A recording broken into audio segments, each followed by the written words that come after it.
Longtemps, le bois a été la principale ressource du Gabon. Aujourd'hui, les revenus du pétrole ont arraché le pays à son Moyen-Âge africain pour le propulser d'un coup dans l'âge moderne.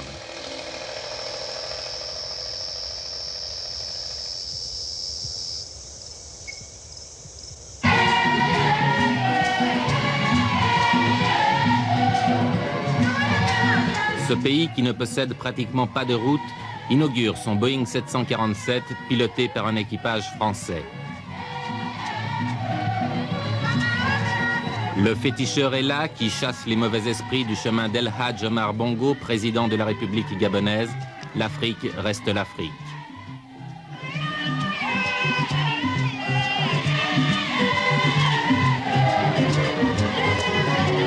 Pourtant, si le président conserve son féticheur, c'est aussi à des professionnels qu'il confie sa sécurité personnelle.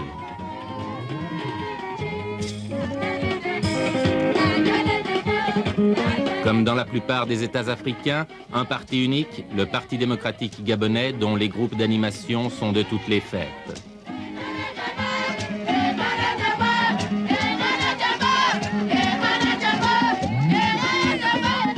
De tous les invités, retenons-en 3, car rien ne se fait sans eux dans cette ancienne colonie française. L'ambassadeur de France, M. Maurice Delaunay.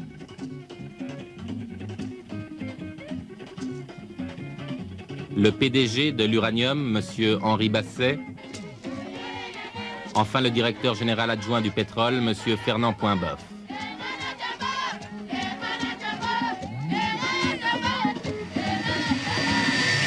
Le Gabon résiste mal à l'ivresse de ses richesses. Officieusement, sa dette extérieure s'élèverait à près de 3,5 milliards de dollars. Ce Boeing lui coûtera 125 millions de francs suisses, mais le prix du prestige n'effraie pas le président Bongo, fervent adepte du libéralisme économique, qui a délibérément choisi la voie occidentale pour le développement de son pays.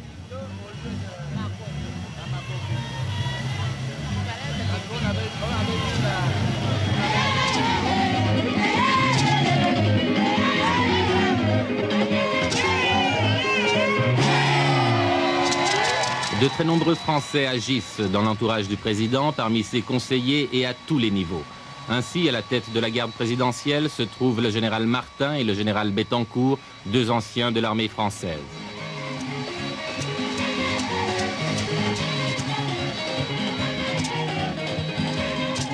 Et durant cette inauguration, ce sont également des militaires français qui, sur le toit de l'aéroport, assurent la surveillance. Mais pourquoi tant de Français au Gabon? Il se trouve, n'est-ce pas, que les circonstances de l'histoire ont voulu que, après l'indépendance, la présence française demeure au Gabon, et je dirais même se développe, puisque vous m'aviez demandé tout à l'heure quel était le nombre des Français, je vous ai répondu environ 25 000. Il faut que vous sachiez qu'il n'y avait que 5 000 Français au moment de l'indépendance. Il n'y a pas un chef-lieu de province ou de préfecture gabonais où vous ne puissiez rencontrer 4, 5, 10, 15, 100 ou 50 Français, vous voyez. Il y a des Français à peu près partout. Ramenez une plaque de pizza aussi. Merci. T'as l'oignon, ça? Poireau. Oui, c'est tout poireau. Ils sont donc 25 000 Français à résider en permanence dans ce pays peuplé seulement de 700 000 habitants environ.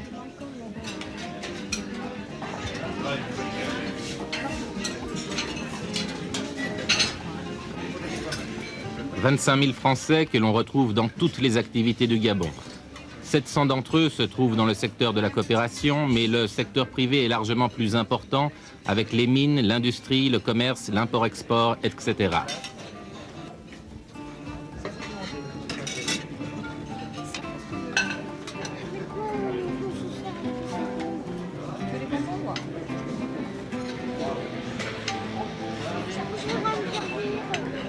On les trouve aussi dans l'administration gabonaise et les sphères gouvernementales, sans oublier les forces de sécurité, armée, gendarmerie, police et garde présidentielle.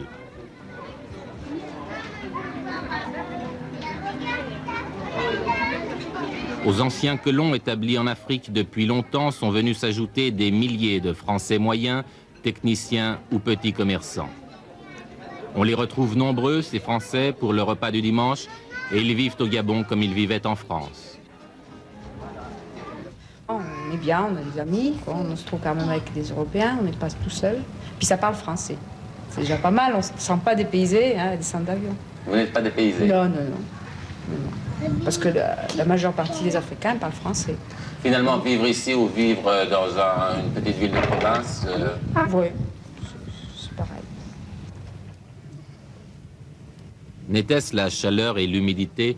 On se croirait à Libreville dans une ville de province française. Même nom de rue, même cabine téléphonique, même boîte postale, même genre d'établissement bancaire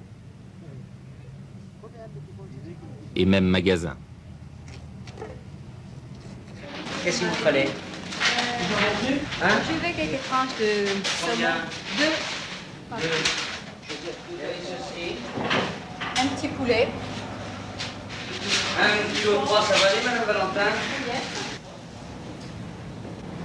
Voilà, Madame Valentin, merci beaucoup. Pour mercredi prochain. Que vous voulez vous hein? Tu vas voir le médaillon là.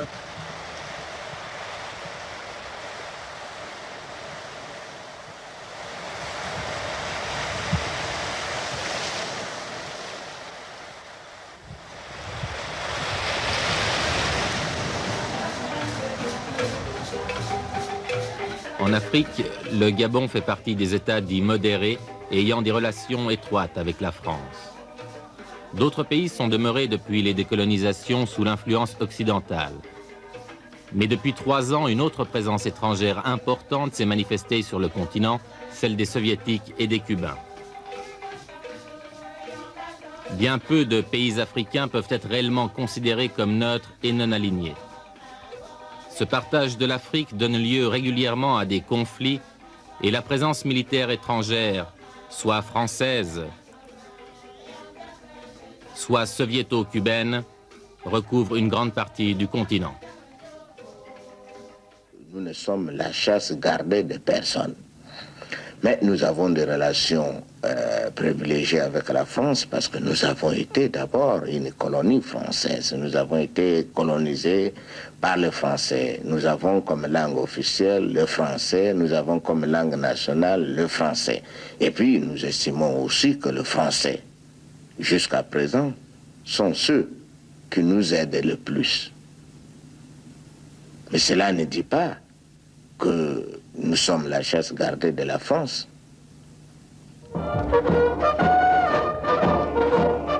Accueil sobre, digne, mais plein de chaleur pour le président de la République, arrivé hier après-midi à Libreville, la capitale du Gabon. Le folklore, bien sûr, était présent, mais seulement pour rendre l'accueil plus amical. Car on sent bien ici que la coopération s'exprime de plus en plus, au-delà des danses africaines, par des liens privilégiés de pays à pays. La France est au Gabon pendant 3 jours, d'abord parce que les 2 pays ont décidé de signer ensemble des accords économiques où chacun trouve son intérêt. Enfin, disons-le simplement, sans fausse pudeur, M. Giscard d'Estaing et M. Bongo s'aiment bien, comme l'exprime cette chanson, diffusée toutes les heures à la radio et chantée hier soir devant l'aéroport.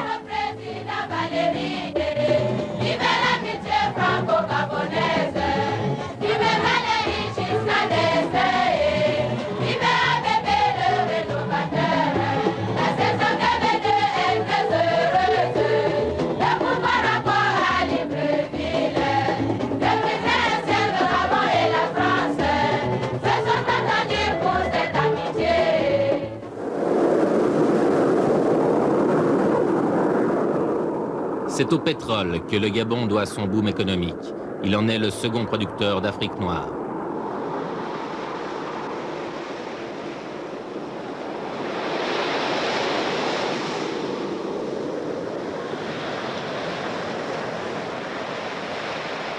La société qui exploite ce pétrole est française, même si elle s'est donné une apparence juridique gabonaise sous le nom de Elf Gabon. Le président Giscard ne s'y est pas trompé, Lors de sa visite officielle en août 1976, l'un de ses premiers déplacements fut sur la plateforme d'extraction Grondin, au large de Port-Gentil.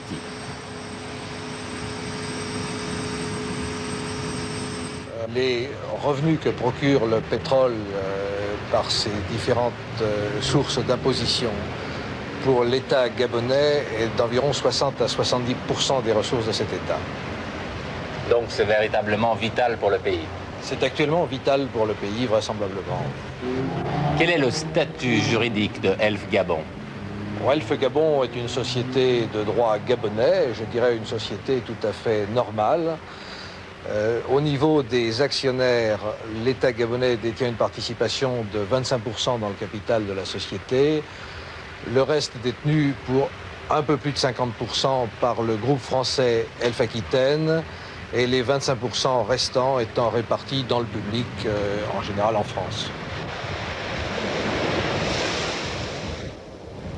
Le pétrole d'Elf Gabon représente plus de la moitié de la production de la société française Elf Aquitaine, présidée par l'ancien ministre Albin Chalandon.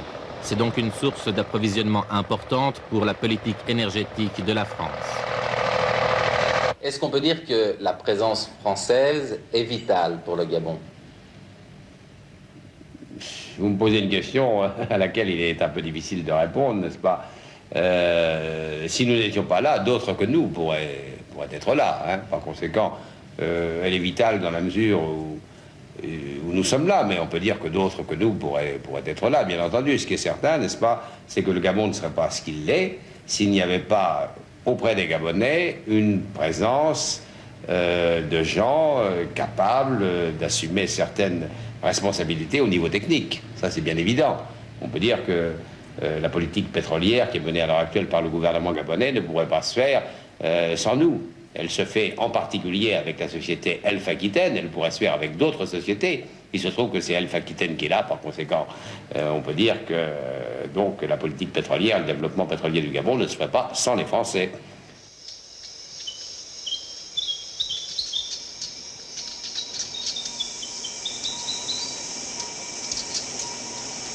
En faisant la richesse du pays, le pétrole révèle aussi son état de dépendance.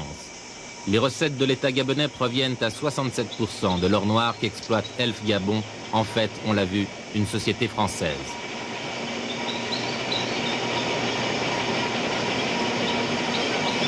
La fragilité de l'économie gabonaise est en outre liée à la découverte de nouveaux gisements. Or, il se pourrait que les réserves pétrolières soient épuisées dans moins de 10 ans. C'est une fuite sur cette vanne. Hein?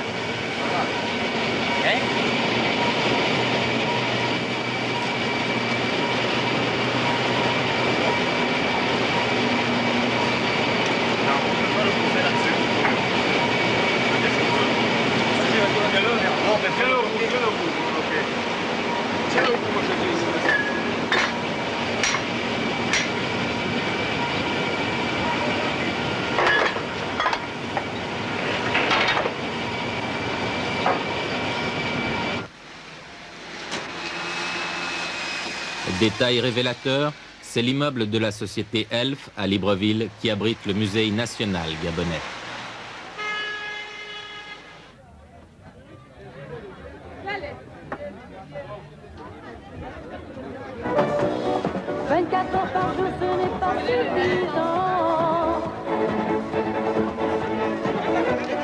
J'aimerais disposer d'un siècle par an. La France au Gabon, c'est aussi une culture qui s'infiltre jusque dans des lieux que ne fréquentent pourtant que les Africains, tel ce petit bistrot où les tubes de Sheila, de Claude François ou de Johnny Hallyday ont remplacé les rythmes traditionnels. Ici, deux cultures se superposent, mieux elles s'affrontent. Résultat, un métissage culturel qui fait que l'Africain, littéralement, ne sait plus sur quel pied danser.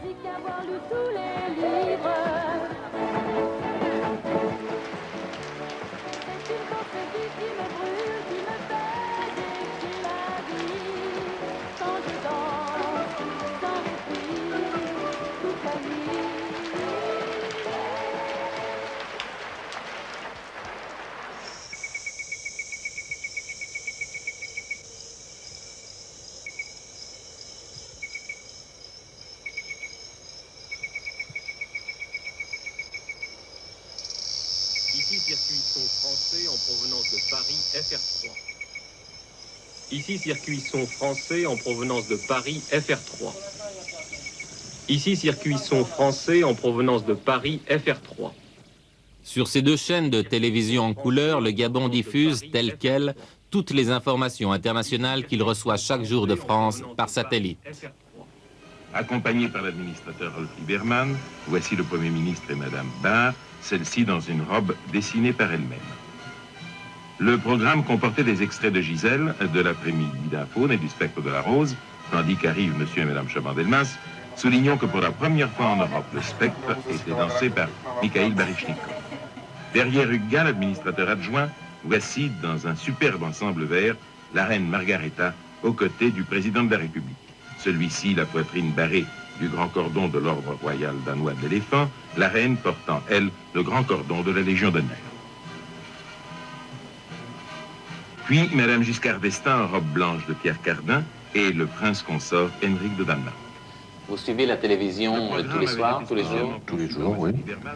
Tous les jours pour les informations, puis enfin les programmes qui existent pour la soirée, quoi. Quand on est français et qu'on vit au Gabon et qu'on reçoit des nouvelles de France, c'est un peu se sentir comme chez soi? Ben, ça fait du bien d'abord, pour commencer, ça permet de ne pas avoir perdu son pays de vue et d'avoir toujours un lien qui nous unit, si vous voulez, au pays. Et la télévision, pour ça, à mon avis, est quelque chose de sensationnel, quoi. Vous ne vous sentez pas trop dépaysé? Ben non, avec la télévision, non, puisqu'en fait, on a l'occasion tous les jours, enfin, plusieurs fois par semaine, de revoir les images de France, donc de se retrouver un peu comme chez soi.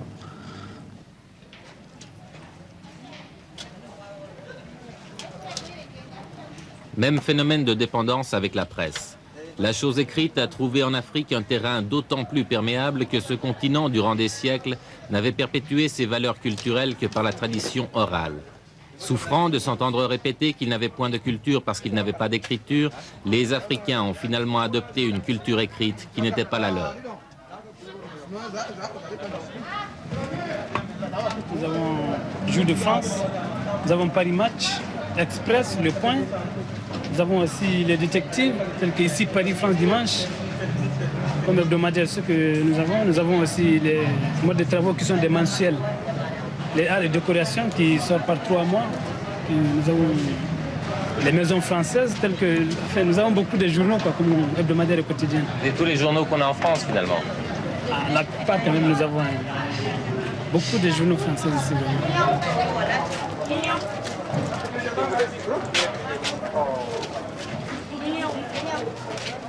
Face à cette masse de publications françaises, un seul journal gabonais, tiré à 15 000 exemplaires, est vendu à Libreville. Il s'appelle l'Union et fait preuve d'une liberté de ton assez rare en Afrique. On va d'abord voir le journal du jour. La rédaction est composée en majorité de journalistes gabonais et de quelques Français. Pour la page 1 aujourd'hui, je crois qu'on peut penser à 2 grosses nouvelles. Une rubrique signée Makaya, Monsieur Tout-le-Monde, témoigne d'une certaine volonté critique.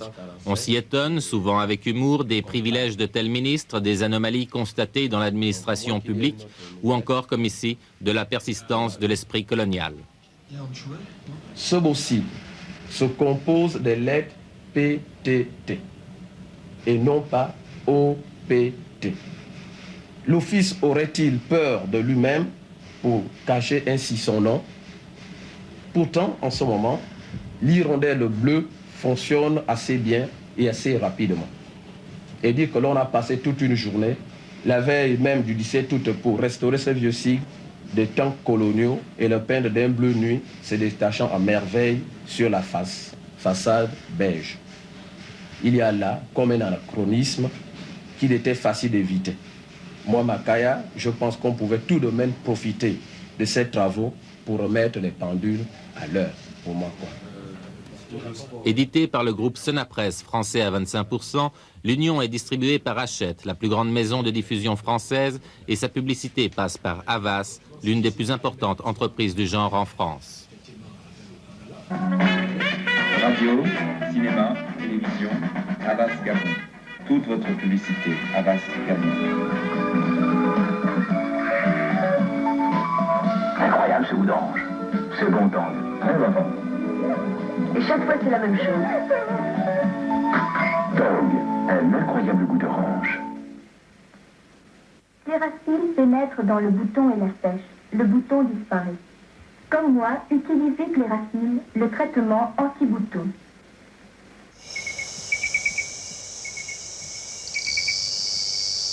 L'industrialisation et une urbanisation trop rapides ont engendré un dépeuplement et un appauvrissement des campagnes. Résultat, le Gabon ne produit pratiquement aucun des produits de base dont ses habitants ont besoin.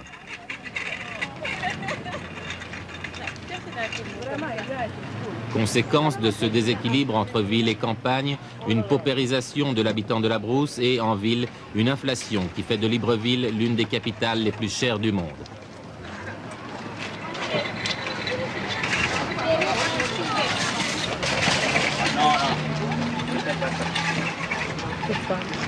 Cet hypermarché a fortement perturbé le petit commerce local. On y trouve les mêmes produits que sur le marché central, mais à des prix moins élevés, même si les Gabonais doivent prendre un taxi pour venir s'y approvisionner. Est-ce que ce magasin est rattaché à un groupe? Oui, l'hypermarché Mbolo est rattaché au groupe SCOA.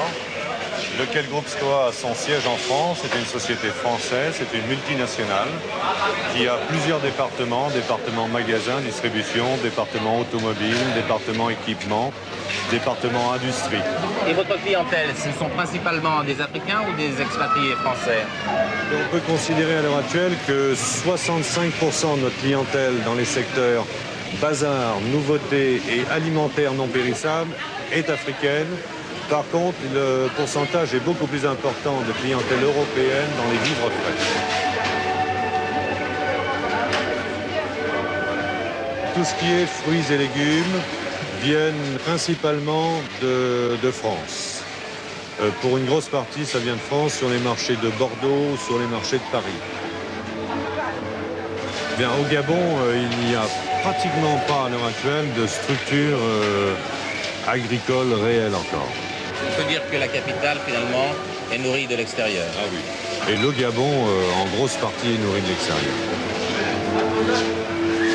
Autrement, pour ce qui est de la viande, qui est impérissable toujours, elle vient presque exclusivement de Rhodésie.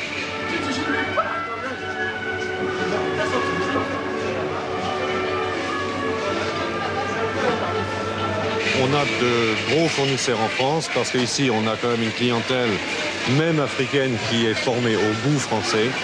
Et sur ce point-là, on a beaucoup de mal quelquefois à modifier les structures de choix de consommation.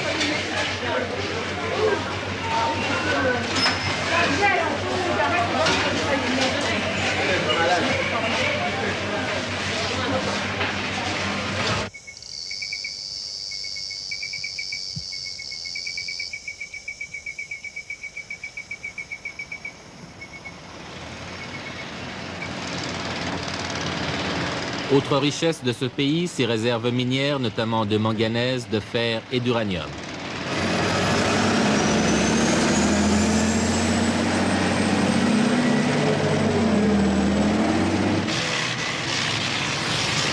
Toutes ces matières premières sont cependant soumises aux fluctuations des cours mondiaux et de la conjoncture. Ainsi, par exemple, si le manganèse est en perte de vitesse à cause de la crise de la sidérurgie, l'uranium, en revanche, est à la hausse depuis l'augmentation des prix du pétrole.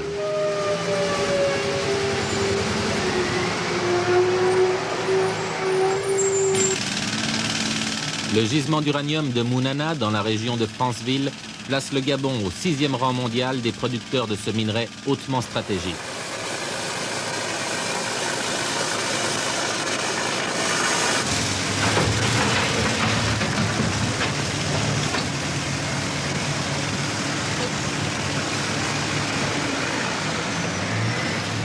C'est la compagnie Comuf qui exploite depuis 20 ans l'uranium gabonais, dont la totalité de la production est acquise par deux clients français, le Commissariat à l'énergie atomique et le groupe Uranex. Notre société est une société anonyme de droit gabonais, avec une participation de l'État à hauteur de 25%. 1% du capital est également détenu par des personnes physiques gabonaises, dont des membres de notre personnel. Le reste du capital, soit 74%, est détenu par des intérêts à majorité français. Comment expliquez-vous la valeur subite qu'a prise ces dernières années l'uranium? Oh, tout est lié à la fois à la hausse du prix du pétrole, d'une part, et d'autre part à l'accroissement de la demande. Pour l'accroissement de la demande, vous savez que des programmes nucléaires sont développés dans tout le monde occidental, du moins pour ce que nous connaissons, depuis la dernière crise du pétrole. L'un est lié à l'autre, d'où en ce moment, ou plus exactement depuis 2 ou 3 ans, une demande soutenue sur le marché de l'uranium, la production n'ayant pas suivi les possibilités du marché.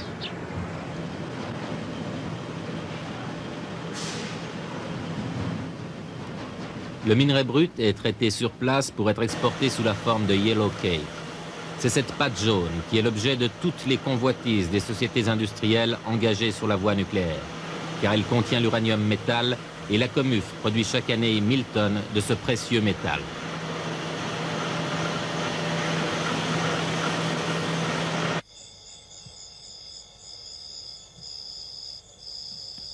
La Comuf emploie 167 agents expatriés de France qui vivent ici avec leurs familles.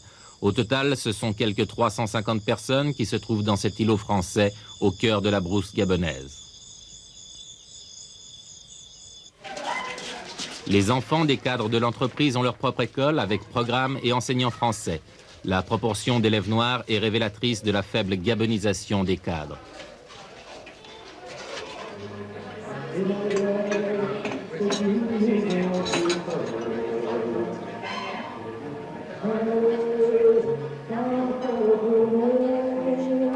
Tout a été mis en place par l'entreprise pour que le personnel, loin de France, ne se sente pas trop isolé.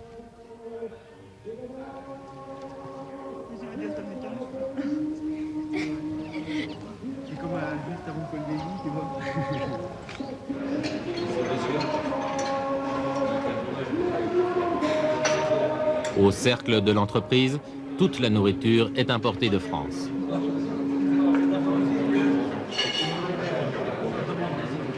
Vous n'êtes pas seulement l'administrateur d'une société d'extraction ou d'exploitation d'uranium, mais vous avez un rôle beaucoup plus large. Oui, certainement.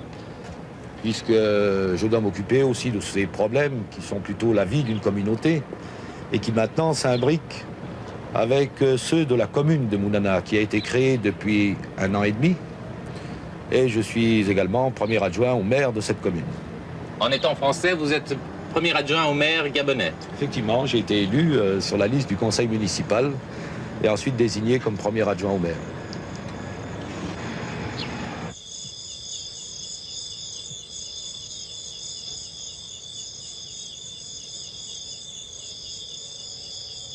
Mounana, ce qui n'était qu'un petit village de brousse il y a 20 ans, est devenu une ville.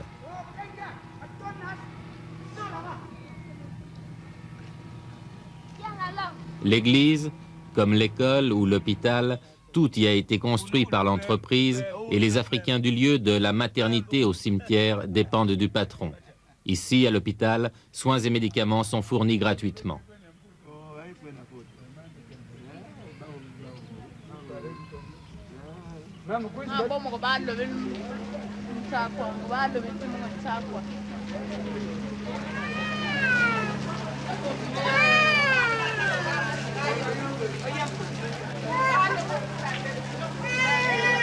À l'actif de l'industrialisation, relevons que le pays possède l'un des meilleurs niveaux d'hospitalisation et de scolarisation du continent.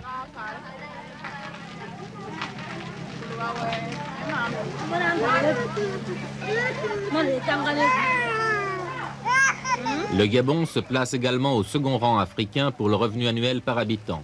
Cela ne signifie pas toutefois que cette richesse soit équitablement répartie.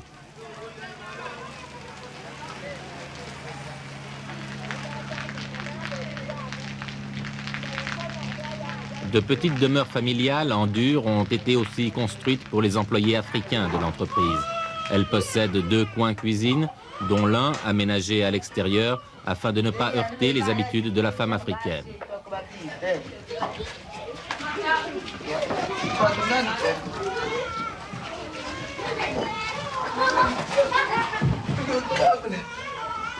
La maison, c'est la société qui vous la fournit?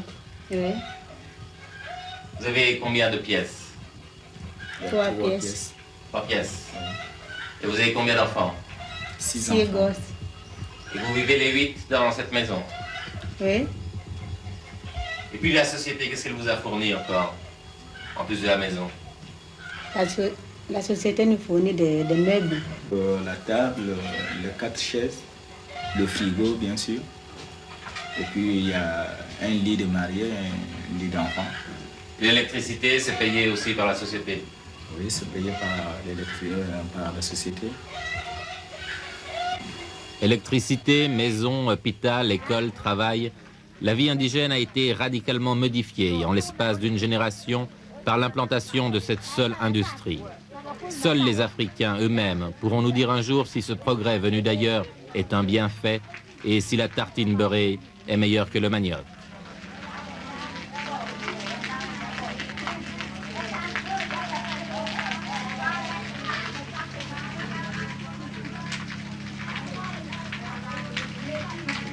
Comme tous les pays africains, le Gabon a hérité du colonialisme des frontières arbitraires. Des ethnies ont été brassées ou coupées, comme ici les Fang du Nord et les Batékés du Sud. Le caractère perméable de ces frontières pourrait rendre fragile la situation du Gabon, qui d'autre part est entouré de pays abritant des Cubains. Il y en a 700 sur l'île de Sao Tomé, 250 en Guinée équatoriale et 500 au Congo, à quelques dizaines de kilomètres seulement des gisements d'uranium.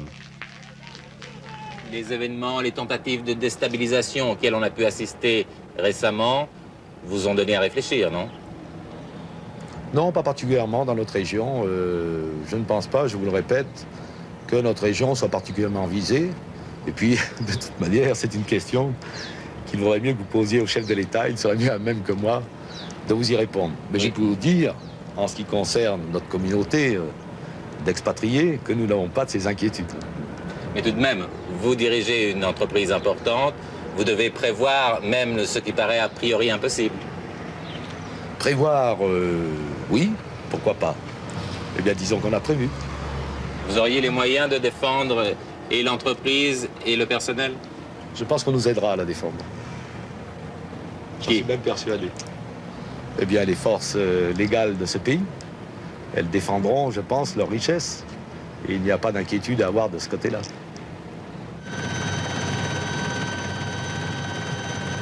Mounana, bien sûr, ce n'est pas forcément Kolwezi. Il y avait à Kolwezi un problème politique intérieur, celui des Katangais. Mais tout de même, rappelez-vous, la situation ressemblait beaucoup à celle de Mounana. Il y avait là-bas une mine de cuivre exploitée par des Belges. Il y a ici une mine d'uranium exploitée par des Français. Est-ce que cette présence militaire française dans votre pays, qui est là au titre des accords de la défense, est pour vous une garantie de sécurité? Pourquoi une garantie? Une garantie plutôt leurs frères français qui ont investi ici, mais ce n'est pas nous. On peut considérer que c'est une garantie de sécurité pour ce pays? Eh bien, je pense que c'est pas à moi qu'il faut poser la question, c'est au président de la République, mais je ne crois pas me tromper en répondant à sa place et en vous disant que le président, lui, considère que c'est une garantie de sécurité pour son pays. Et si je vous fais savoir que le président, à cette question, m'a répondu « Oh, vous savez, les Français, ils sont surtout là pour défendre leurs intérêts ». Alors là, il vous a peut-être répondu ça, évidemment. Mais enfin, je pense que ça n'est pas une réponse qui est tout à fait suffisante. Le président sait bien que nous sommes là peut-être...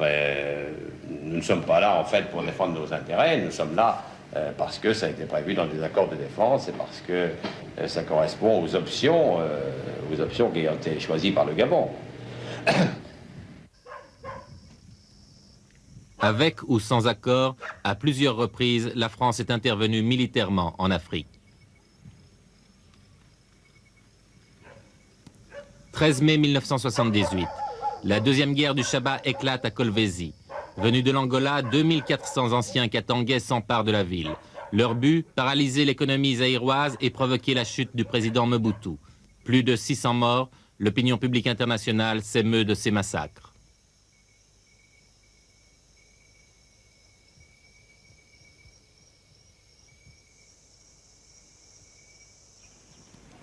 6 jours plus tard, 600 parachutistes français sautent sur la ville. Ils appartiennent au 2e régiment de la Légion étrangère et viennent de Corse. La France devance ainsi la Belgique qui est pourtant directement concernée puisque ce sont surtout ses ressortissants qui sont en danger.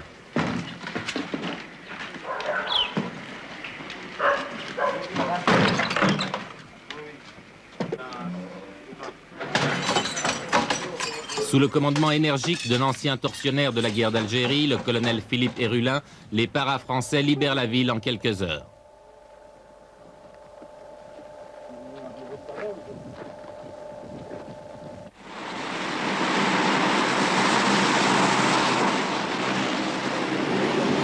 De nombreuses vies humaines sont épargnées. Giscard d'Estaing fait figure de sauveur. Il n'a agi, dit-il, que pour des motifs humanitaires et l'atrocité des massacres lui donne apparemment raison.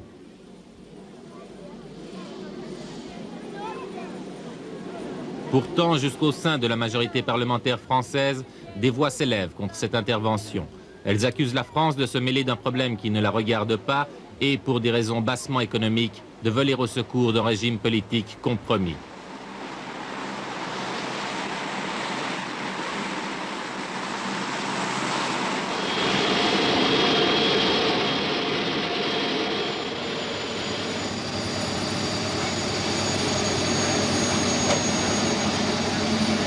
C'est Paris qui a décidé l'intervention, mais les États-Unis ont également participé à l'opération en fournissant des avions de transport.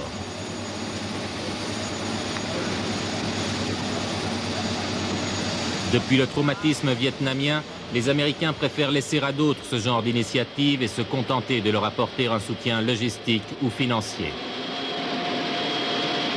Nous sommes ici à côté de l'aéroport de Libreville et ce que vous voyez derrière moi, c'est le camp de Gaulle.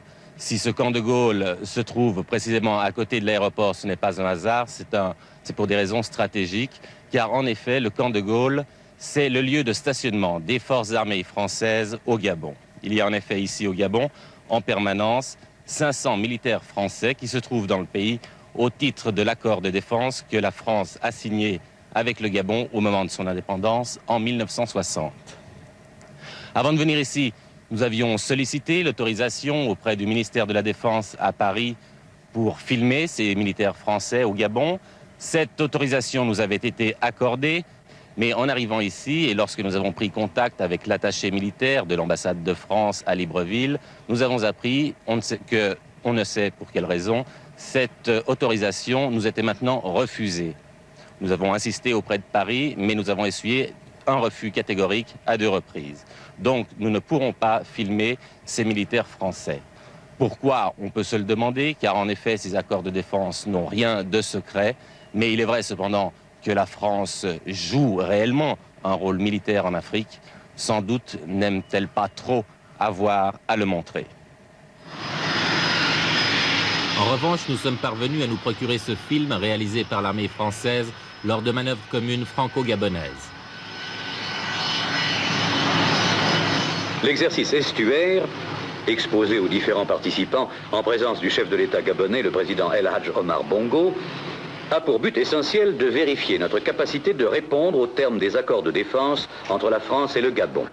Les transals de soutien sont immédiatement employés dans les opérations de parachutage. À l'intérieur, le truc. Acheminés par DC-8 de l'armée de l'air, les éléments de combat des forces terrestres sont engagés aux côtés des unités gabonaises moins de 24 heures après leur mise en alerte en France.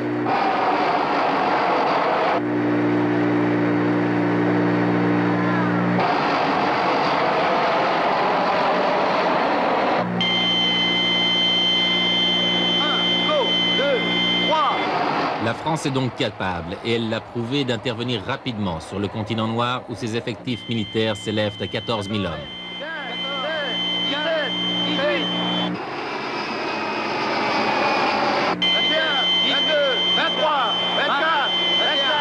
En Afrique, elle a signé des accords de défense avec 6 États, dont le Gabon, et des accords de coopération militaire avec 18 pays.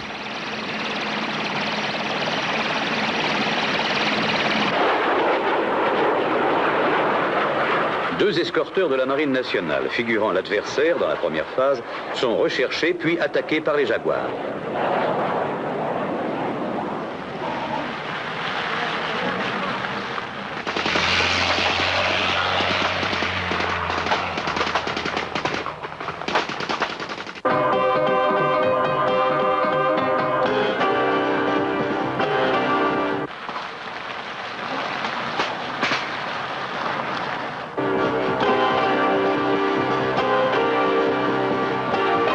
On nous l'a dit au Quai d'Orsay, l'avantage de l'Afrique pour la France, c'est qu'avec 10 Jaguars et une compagnie, elle peut y mener une politique. Objectif 300 mètres après coup de rivière, attaque Paul Radan.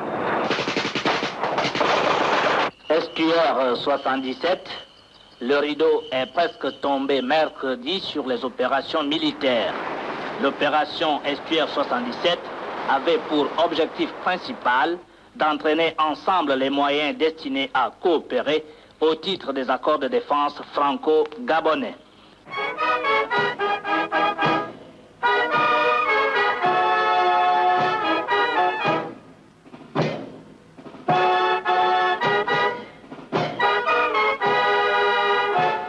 Lieutenant-colonel Pissochet. Lieutenant-colonel Pissochet, au nom du peuple gabonais, nous vous faisons chevalier du mérite gabonais.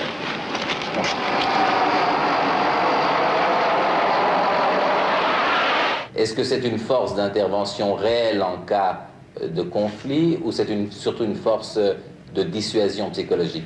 C'est-à-dire que c'est certainement une force de dissuasion. Maintenant, en cas de conflit, elle ne pourrait être appelée à intervenir que sur la demande expresse du gouvernement gabonais si le gouvernement gabonais était menacé. L'ambassadeur de France sait de quoi il parle puisque, en hiver 64 déjà, les parachutistes français étaient intervenus pour sauver le chef de l'État de l'époque. Léon Mba, en effet, le prédécesseur du président Bongo, avait manqué d'être renversé par un putsch militaire. Il y a depuis quelques années un élément nouveau en Afrique, c'est la présence soviéto-cubaine. Comment la France ou les pays occidentaux peuvent-ils faire face à cet élément nouveau? Il est bien évident que les soviétiques, qui autrefois ne s'intéressaient que d'une manière très relative en Afrique, viennent d'essayer d'étendre leur influence sur un certain nombre de pays que vous connaissez. Les Russes font un effort important, soit directement, soit avec le soutien et le concours des Cubains. C'est une menace? Je pense que nous, occidentaux, nous devons considérer que c'est une menace. Et je pense surtout que la plupart des chefs d'État dits modérés considèrent que c'est une menace. Et vous savez très bien qu'ils s'en sont exprimés très librement, d'ailleurs, à l'occasion de la dernière conférence franco-africaine qui s'est tenue à Paris. C'est le 22 mai dernier que se tient à Paris le 5e sommet franco-africain. Le président Giscard va y recueillir les fruits de son intervention au Chabat, une participation record de 20 États africains. Le président Bongo, lui, va s'y réaffirmer comme un admirateur inconditionnel du président français.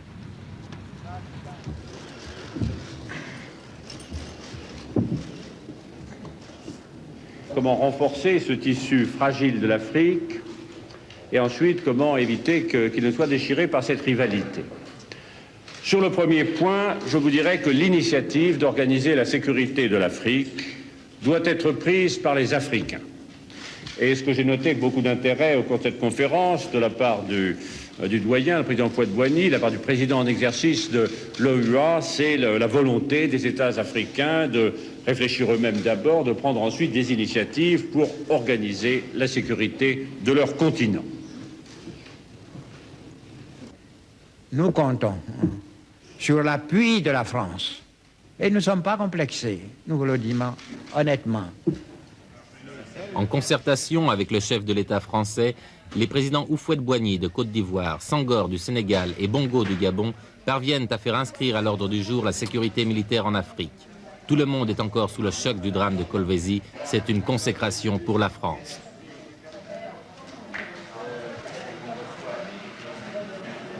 Ces pays modérés, précisément, se tournent plus volontiers pour tirer la sonnette d'alarme auprès de la France. Ils se tournent volontiers vers la France parce que la France était amenée au cours de ces derniers mois, même de ces dernières années, à prendre des positions assez nettes, n'est-ce pas, pour éviter justement que les menaces de déstabilisation qui sont en général le fait des soviéto-cubains ne puissent réussir. C'est dans ces conditions-là que nous sommes intervenus, comme vous le savez, une première fois au Chabat pour assurer des transports, une deuxième fois d'une manière beaucoup plus directe avec l'expédition de Kolwezi. C'est dans les mêmes conditions que nous sommes intervenus en Mauritanie, que nous sommes intervenus au Tchad. Hein. Alors évidemment, comme jusqu'à présent, nous avons été les seuls à intervenir directement. Il est bien certain que beaucoup d'États africains pensent que nous sommes véritablement les seuls, pour le moment du moins, à pouvoir leur apporter une assistance efficace lorsqu'ils se sentent menacés.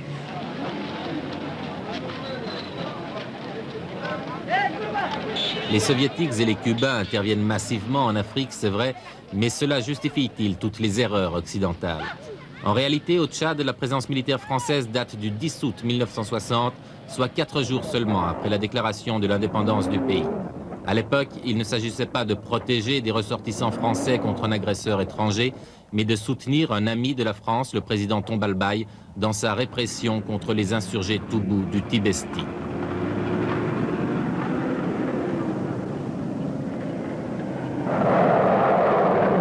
La politique des Jaguars, après un froid provoqué par l'affaire Claustre, a repris activement au Tchad en 1976 grâce à Jacques Chirac et alors Premier ministre.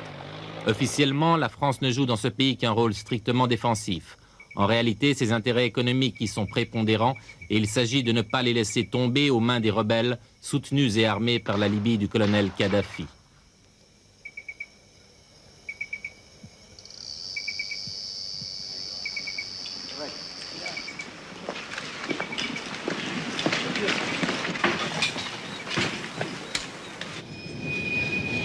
Autre point chaud où la France s'est engagée, le Sahara occidental, ancienne colonie espagnole. Les combattants du Front Polisario, qui ont proclamé une république sahraoui démocratique, mènent plusieurs opérations contre le train qui transporte le fer et contre le centre minier de Zouérat en Mauritanie, où travaillent des Français.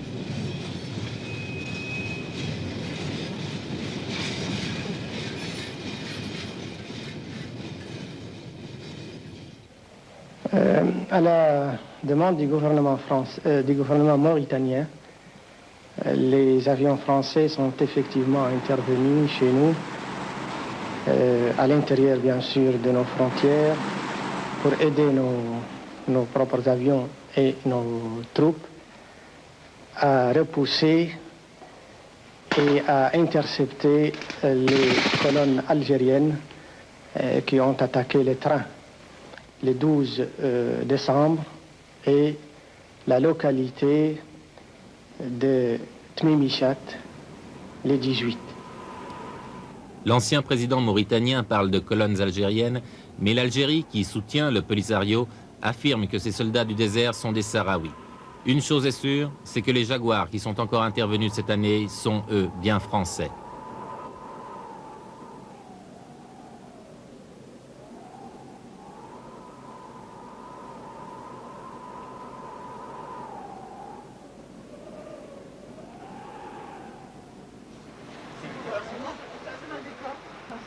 Dans cette Afrique tourmentée, le Gabon a le privilège d'être paisible. Sans opposition organisée, le président Bongo est parvenu à assurer une certaine stabilité à son régime politique, stabilité renforcée effectivement et psychologiquement par la présence française tant économique que militaire. Direct. Ah, bravo, bravo. Quoi? Ouais. Bon, maintenant nous le savons officiellement. Quelqu'un là-bas-dessous. Mets-le bien dessous, hein. Oui, c'est vrai. On est presque voisins en France. Mais tu es originaire d'où, toi? Charente-Maritime. Charente-Maritime, et vous aussi? Oui. Le plus beau pays du monde. Ouais. Oh non, c'est le Périgord. Le Périgord. Non, c'est la Charente-Maritime. Mais... Et le Cognac. Et des chapelles romanes. Ah oui. Vas-y, Ahmed. C'est toi le meilleur. Oh, oh le vilain. Stop, stop, il y a de la place.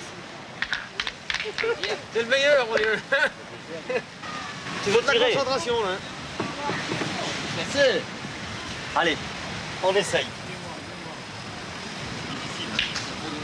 Souvent, les Français viennent au Gabon parce qu'ils sont menacés de chômage chez eux.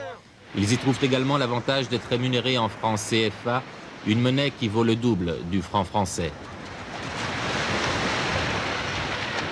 Et l'Afrique, c'est un peu une porte de secours dans une situation économique difficile. Exactement, oui, surtout qu'actuellement, avec le chômage qu'il y a en France, je sais que mon mari est au chômage, et si on n'avait pas eu l'Afrique, ben pour nous, c'était catastrophique. Hein. Et pour vous, c'est quoi l'Afrique? Ben, pour nous, disons, c'est une découverte, si vous voulez, je ne sais pas comment vous expliquer. Si je peux vous parler franchement, pour nous, c'est la raison salaire. On vient faire du CFA en Afrique? On peut peut-être pas employer vraiment le terme venir faire du CFA, mais enfin disons que dans la logique, on fait quand même du CFA. Alors si vous voulez, on vit sur la paye de la femme dans la mesure où la femme travaille. Et on met en somme la paye du mari de côté. Des choses qu'en France, on ne peut pas faire.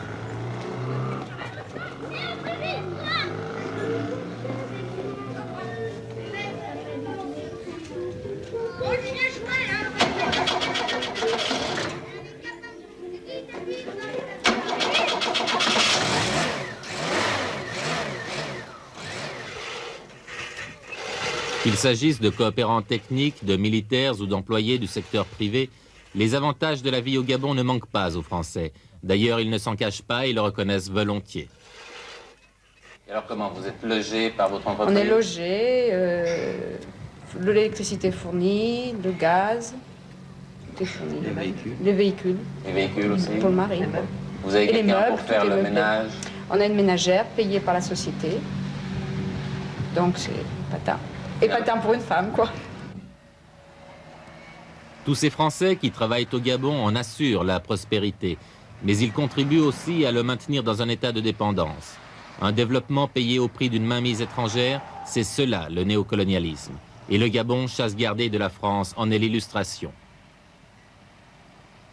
Vous avez dit dans une interview, je crois, Monsieur le Président, la France est à la fois notre plus grand client et aussi notre plus grand ami. Effectivement. Je vais vous donner un exemple. Lorsque nous avons décidé de faire le chemin de fer transgabonais, parce que vous savez que dans ce pays où on prend l'avion, où on ne fait rien. Et nous avons donc décidé de faire un chemin de fer qui irait de Libreville jusqu'à Franceville, la province minière. Lorsque nous avons fait appel au gouvernement ami, seule la France était le premier à nous donner 100 millions de francs français, c'est-à-dire 5 milliards de francs CFA. Et c'est à partir de ce moment que les gens ont cru à notre chemin de fer. Et aujourd'hui, le Transgabonais se construit pas avec des fonds de qui que ce soit, mais avec le fonds purement gabonais. Alors des exemples comme ça, je vous en citerai beaucoup. Et c'est ce qui fait que nos relations sont privilégiées avec la France, et je n'ai pas peur de vous le dire, ni honte. Vous en avez une certaine gratitude. Effectivement. Ben, eux aussi, ils en tirent profit.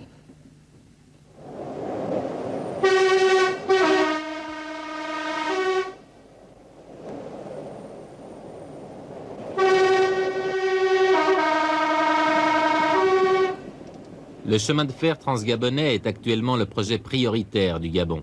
C'est un projet de très grande envergure dont la réalisation est vitale pour le pays car il constituera la principale voie de pénétration dans les zones économiques du bois, de l'uranium, du manganèse et du fer. C'est fâché, hein?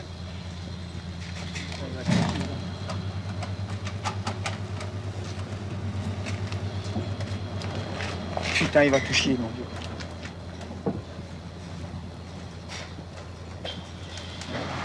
Le président Bongo l'a reconnu, ce projet n'aurait pas vu le jour sans la France, ni financièrement, ni techniquement, car ce sont parmi les meilleurs spécialistes français qui sont ici, dont certains spécialement détachés par la SNCF. Avance! Et pourquoi vous freinez à chaque fois? Mettez le frein à main! Au lieu de mettre l'air, vous mettez le frein à main! Allez, là, tire, mon Dieu! La chambrière, encore, tire! Encore un peu les traverses!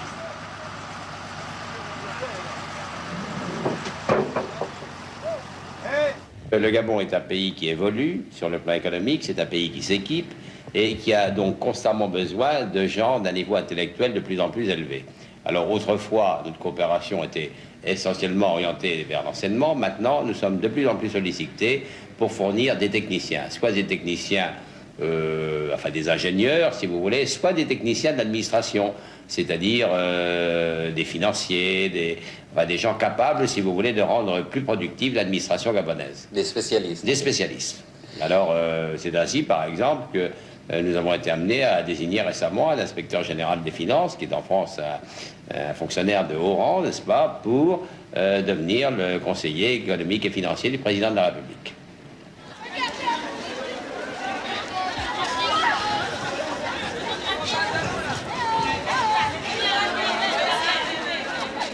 La coopération technique s'oriente de plus en plus vers une spécialisation des postes, déclare l'ambassadeur, mais l'enseignement public continue à absorber le plus grand nombre de coopérants. Dans le primaire, le secondaire ou le supérieur, en effet, la majorité du corps enseignant est française, comme sont français aussi les programmes. Enfin, aucune réforme de l'enseignement n'est décidée à Paris sans qu'aussitôt le ministre gabonais de l'Éducation nationale ne la fasse appliquer chez lui. Mon garçon, tu es très mal habillé.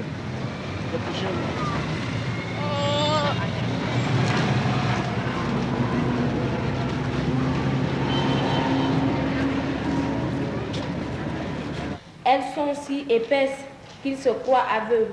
Parfois, une rafale l'enveloppe comme un drap glacé pour l'emporter Des 33 livres à lire en classe terminale de ce lycée, 3 seulement sont dus à des auteurs africains.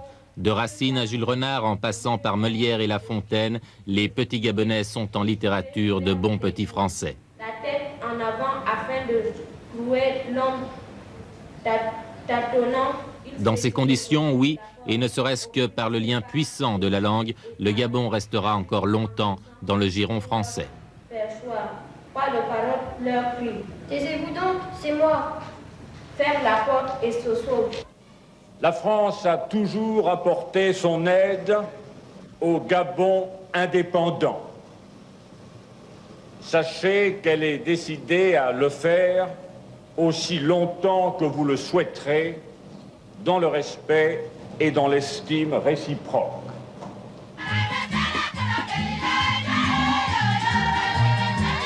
L'Afrique aux Africains aime à répéter le président Giscard, un beau slogan mais vide de sens.